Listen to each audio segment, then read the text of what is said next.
Salut, salut. J'espère que tu vas très bien. La nouvelle lune en cancer se perfectionne à 24 degrés 56 minutes du signe le 17 juillet 2023 à 18h32 heure universelle. Et comme toute nouvelle lune, elle donne voix à de nouvelles opportunités de grandir, d'agir avec davantage de cohérence avec nous-mêmes, de manière plus alignée, et ce dans les affaires de vie correspondant à la maison cancer de notre roue. Cette nouvelle lune démarre un cycle de manifestations lunaires d'une durée de 6 à 36 mois et qui nous emmène soit jusqu'à la pleine lune du 27 décembre 2023 qui se tiendra à 4 degrés cancer pour ceux et celles qui travaillent à un niveau astrologie lunaire pour débutants. Ou alors, ce cycle qui nous emmènera jusqu'à la pleine lune du 13 janvier 2025, qui, elle, se tiendra à 24 degrés cancer, pour ceux qui travaillent avec le cycle lunaire avancé, le cycle lunaire métonique que j'ai déjà expliqué dans une leçon qui lui a été spécialement dédiée et dont je laisserai les liens ci-dessous. Cette pleine lune en cancer d'ailleurs, celle de janvier 2025, a un climat astrologique spectaculaire. Elle va se tenir en conjonction avec un Mars rétrograde au carré de Chiron, qui lui sera toujours chez Mars, en transit pile sur le degré où se sera tenue une très puissante éclipse solaire totale que nous aurons en avril 2024, et dont Chiron aura été l'invité stellaire, et avec un axe nodal sur les Aries Points, c'est-à-dire à 0 degré Bélier-Balance, en fin de transit. Alors que cette nouvelle lune de juillet 2023 voit l'axe nodal en train de démarrer à peine ce cycle. Super intéressant. De manière générale, toute nouvelle lune en cancer est une lunaison très forte puisque la lune est dans le signe de sa maîtrise cancer. Cancer représente les racines, les origines, le lien avec ce qui nous donne nutriments et contention émotionnelle. Et tout ce qu'on considère notre foyer, notre nid, notre refuge, ce qui nous donne un sens d'appartenance. C'est aussi relié à notre mémoire émotionnelle, à notre histoire et à toute l'histoire de nos racines et de nos origines qui est contenue en nous. Comme je te disais, la nouvelle lune en cancer est une lunaison sous maîtrise propre, donc ça lui donne encore plus de force. Et il y a une notion très importante de responsabilité envers soi-même, contenue dans l'archétype cancer, qui implique connaître et reconnaître nos besoins, les respecter, surtout les besoins émotionnels, faire le nécessaire pour les satisfaire, apprendre à nous habiter, à nous donner à nous-mêmes l'énergie nourricière dont nous avons besoin pour nous sentir soutenus. Toute nouvelle lune en cancer, quelle que soit la maison astrale où elle se tient, représente l'opportunité de nous engager à moyen et long terme avec l'intention de resignifier notre passé dans le but de nous procurer une plus solide sensation de stabilité, principalement émotionnelle. Après, en fonction de la maison où se trouve Cancer, dans la roue de chacun et des planètes qui résident dans cette maison, on peut avoir des éléments supplémentaires pour personnaliser la compréhension, la lecture de la lunaison. Parce qu'une personne avec Cancer en maison 2 va chercher cette stabilité émotionnelle certainement à travers la stabilité matérielle, et elle ne la cherchera pas pareil si elle a la lune en maison 2 que si elle a le soleil ou Saturne. Qu'une personne avec Cancer en maison 5 va chercher la stabilité émotionnelle au travers de ce qu'elle crée et de ce qu'elle enfante, que ce soit des projets ou des bébés, et qu'une personne avec Cancer en maison 7 cherchera plutôt la stabilité émotionnelle au travers de ses relations one-to-one, et bon, ainsi de suite, je ne vais pas faire le tour de toutes les maisons. La question ici serait se demander dans quel domaine de ta vie souhaiterais-tu te sentir plus en sécurité, plus stable, et est-ce que c'est en résonance avec la maison qui est colorée de l'énergie Cancer dans ton thème? Tu peux te servir des clés que je t'ai laissées dans la leçon clés pour chacune des 12 maisons de la roue astrale pour la saison Cancer que tu trouves dans le dossier Life Mapping. Tu trouves également dans le dossier Astro in Real Life une leçon sur Cancer, la maison où tu as besoin de soutien émotionnel, où j'aborde la lecture de l'archétype Cancer, maison par maison astrale, dans les 12 maisons de la roue. De manière générale, nous pouvons profiter d'une nouvelle lune en Cancer pour revisiter et resignifier des épisodes de notre passé, surtout dans le but de pacifier notre lien à ces épisodes, tisser un lien beaucoup plus sain et salutaire avec notre corps, apprendre à nous habiter, à mieux nous habiter, apprendre à nous sentir bien dans notre peau, nous occuper de notre maison pour la redécorer, réaménager, pour déménager, pour acheter une maison, vendre une maison. Mais après, chaque saison, chaque année, nous avons une nouvelle lune en Cancer qui s'inscrit dans un contexte astral très particulier.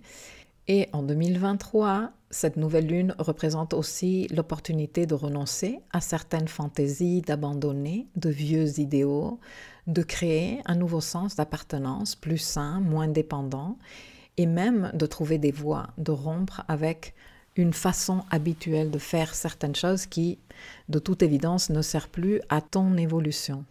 Quelles sont donc les planètes en aspect majeur à cette lunaison? Je vais te les présenter en ordre d'importance de la signature la plus importante à la moins forte, si tu veux. Nous avons l'opposition applicative de cette nouvelle lune à Pluton rétrograde en Capricorne et la notion de self-empowerment. Nous avons le carré applicatif de l'axe nodal qui vient tout juste d'entrer en Bélier-Balance et la notion d'émancipation karmique. Nous avons le trigone applicatif à Neptune rétrograde en Poisson et la notion de bienveillance réaliste envers notre processus évolutif. Et finalement, nous avons l'aspect le moins fort, déjà parce que c'est un sextile, mais aussi parce qu'il est séparatif, à Uranus en Taureau et la notion d'innovation qui nous libère. Cette nouvelle lune est un appel à invoquer ta responsabilité dans ton processus évolutif, la responsabilité envers toi-même. Accepter d'embrasser cette responsabilité entièrement, ce qui est un puissant acte de guérison d'un karma très vieux que tu traînes, comme nous tous en tant qu'humanité depuis des milliers d'années et toutes les expériences d'incarnation que tu as faites pendant tout ce temps-là.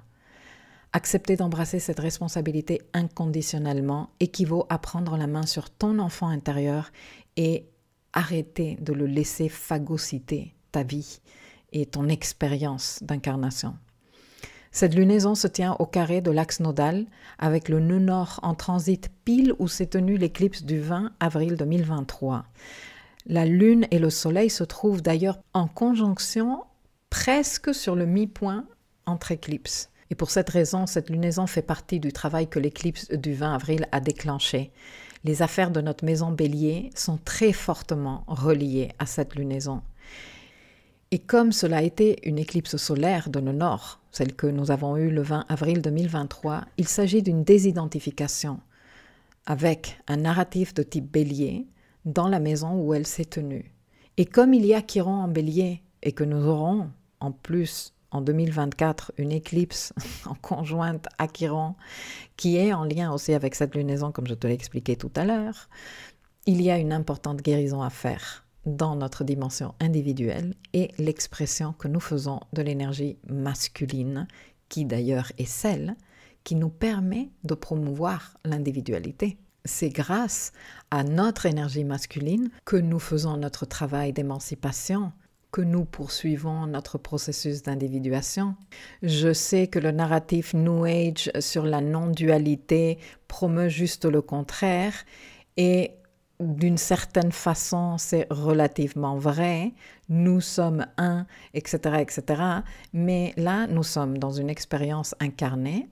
Et dans une expérience incarnée, l'individualité est à honorer. L'énergie masculine, donc, est à exprimer sainement. C'est pour ça qu'il faut guérir le lien que nous avons avec cette énergie. C'est pour ça que nous avons Chiron en Bélier et c'est pour ça que Chiron en Bélier va faire partie des très importantes éclipses que nous aurons en 2024. Et tout ceci s'emboîte très synchroniquement, je dirais, avec la rétrogradation de Vénus en Lion qui se trouve, ne l'oublions pas, chez le Soleil, et les dynamiques Lion-Bélier qu'elle propose et qui feront partie des thématiques à travailler au cours des 18 mois que va durer le voyage de Vénus en Lion, c'est-à-dire de août 2023 à mars 2025, et dont je viendrai aussi te parler dans quelques jours. L'opposition à Pluton est la signature la plus importante dans cette lunaison, car nous avons ici les deux archétypes de l'ego, Soleil et Pluton, face à face, la lumière face à l'ombre du karma émotionnel, la lumière face à ce qui demeure souvent, la plupart du temps, je dirais même, caché, occulte, secret. Et ce n'est pas juste la lumière, mais une puissante graine de lumière, puisque c'est une nouvelle lune, chez la lune qui est maîtresse de notre karma lunaire. Ici démarre un processus de 6 à 36 mois pour mettre en lumière ce qui est caché, ce qui a été caché jusqu'ici, pour voir avec clarté quelque chose que nous n'arrivions pas à voir ou que nous ne sommes pas arrivés à voir encore. Parce que les processus de conscience fonctionnent comme ça, par couche, par niveau. Et la participation de Pluton en opposition au Soleil, lors de cette lunaison, évoque ce processus de faire passer les choses du niveau inconscient au niveau conscient avec toutes les émotions que ceci puisse déclencher. Au cours de ces prochains mois, dans les délais que je t'ai donnés déjà plusieurs fois dans cette capsule, nous allons être de manière collective, mais bien sûr que vécu de manière individuelle, parce que chacun de nous portons à un niveau individuel le travail collectif, face à des expériences qui vont se présenter à nous pour nous aider à grandir, pour nous aider à mûrir dans nos relations avec nous-mêmes, dans la façon dont nous gérons et nous traitons nos propres émotions, mais aussi dans nos relations avec les autres et dans la façon dont nous traitons et nous gérons nos émotions dans ces relations-là.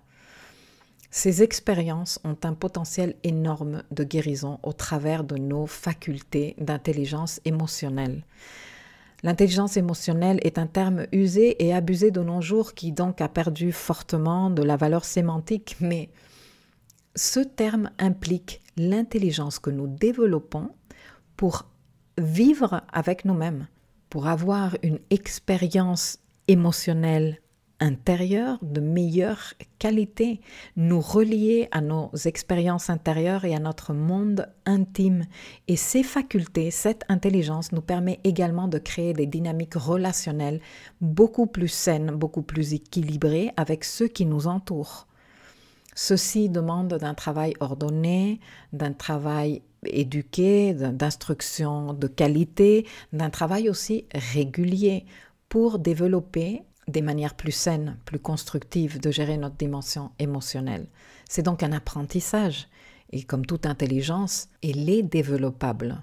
À un niveau collectif, nous sommes ici face à un processus cathartique de libération karmique que je t'annonce depuis beaucoup de mois, avec déjà le Saturne au carré de l'axe nodal en 2022, qui ensuite s'est poursuivi avec Pluton en Verseau au carré de ce même axe nodal, et maintenant nous avons un carré de Pluton à 29 degrés, Capricorne au carré de l'axe nodal qui a basculé en Bélier-Balance. Ça a été un développement, un unfolding, comme on dit en anglais, petit peu par petit peu, qui arrive là, et qui va rester présent au cours du restant de l'année parce que Pluton va rester au carré de l'axe nodal un bon petit moment, mais ensuite que nous allons pouvoir travailler dans les délais de cette lunaison, donc d'ici à 36 mois, et que l'on pourrait bien appeler une crise de guérison. Une crise de guérison en lien avec le code lunaire et toutes ces thématiques. La famille, le sens d'appartenance, les liens affectifs et le karma lunaire. Qu'il est temps maintenant de libérer pour pouvoir continuer notre processus évolutif et suivre notre mère, la Terre, qui est déjà en train de vibrer dans une autre dimension et nous devons suivre derrière, comme les petits poussins qui vont derrière la maman.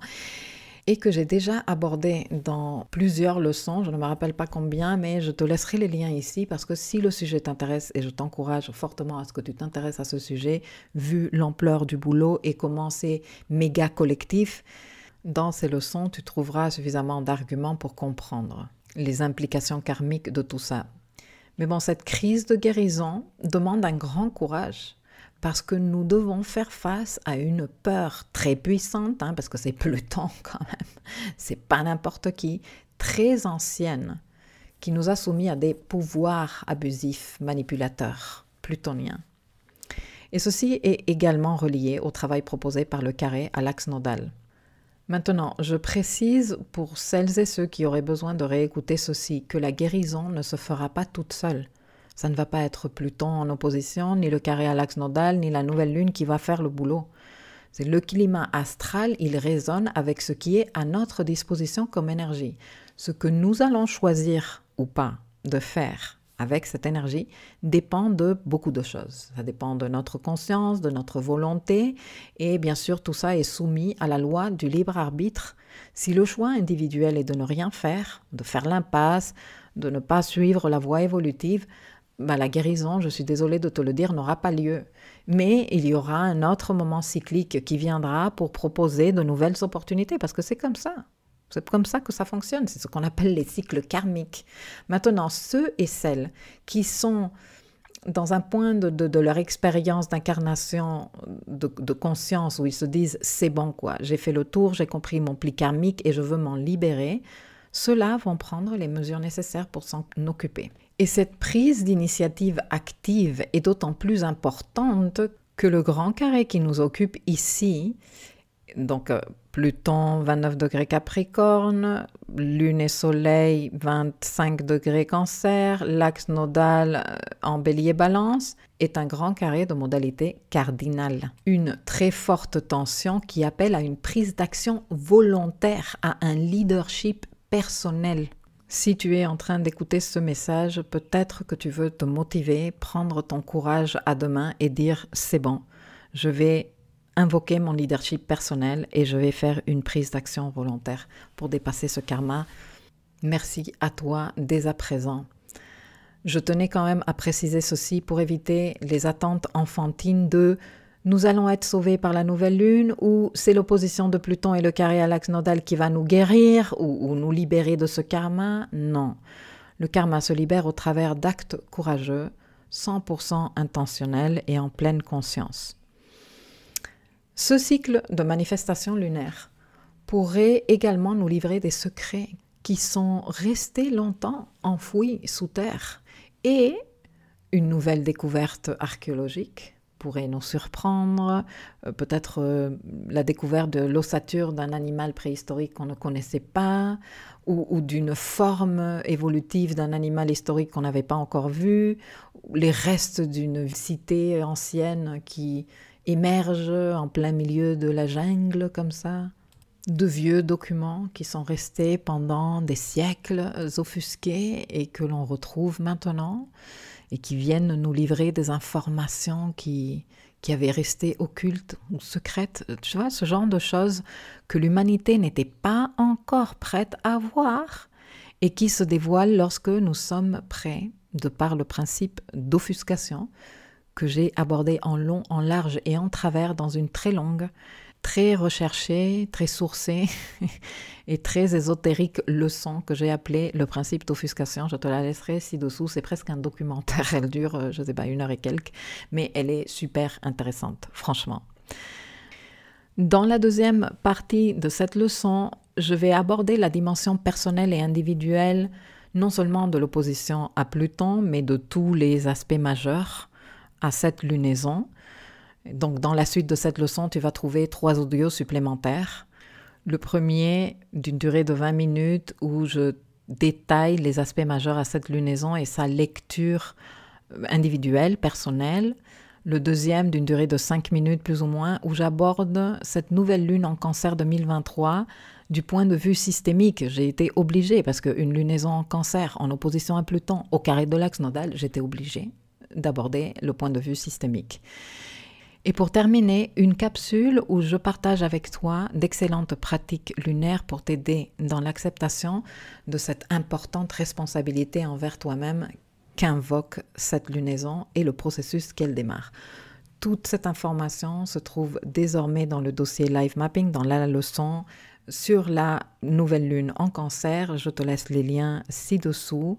Je te souhaite une merveilleuse lunaison, mais surtout un lumineux travail de libération karmique au cours de ces prochains mois. Et je te dis à très bientôt.